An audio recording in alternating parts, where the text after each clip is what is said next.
शेर बंदर और घोड़े का खेला। एक दिन जंगल में शेर बंदर और घोड़ा एक दरिया के किनारे बैठे थे और आपस में एक नया खेल खेलने का सोच रहे थे।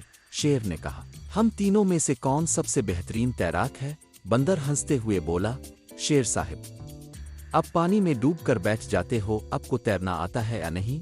घोड़ा भी मुस्कुरा कर बोला, शेर भाई, आपके साथ पानी में रहना तो शायद हम दोनों को भी मुश्किल हो। आपकी बड़ी बड़ी हड्डियां हैं, हम तेज दौड़ने वाले जानवर हैं, लेकिन आपका तो वजन ही इतना ज्यादा है। शेर गुस्से में आ गया और बोला, तुम दोनों को क्या लगता है मैं तुम्हें दिखा सकता हूं कि मैं कितनी तेज तैराकी करता हूं?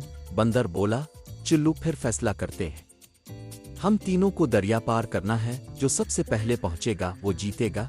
सब ने इत्तेफाक किया और मुकाबले का आगाज हुआ। शेर ने जोर से पानी में छलांग लगाई, लेकिन जल्द ही इसकी भारी जिस्म की वजह से वो पीछे रह गया। बंदर दरख्तों की शाखों से उछलता हुआ दरिया के किनारे पर पहुंच गया और घोड़ा भी अपने मजबूत पांव से तेज तेज चलते हुए आहिस्ता आहिस्ता आगे बढ़ा।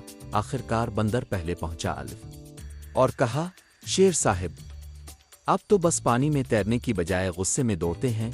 घोड़ा हंसते हुए बोला, हाँ, और आपकी जीत के लिए हमें पानी में नहीं बल्कि दरख्तों के ऊपर दौड़ना पड़ा। शेर हंसते हुए बोला, शायद तुम दोनों की जीत का राज दरख्तों में हो, लेकिन मैंने ये सीखा कि पानी में कामयाब होने के लिए मुझे मजीद मेहनत करनी होगी। सब ने हंसते हुए कहा, ये तो था एक मजेदार खेल, लेकिन हमें याद रखना चाहिए कि हर कोई अपने तरीके से बेहतरीन होता है।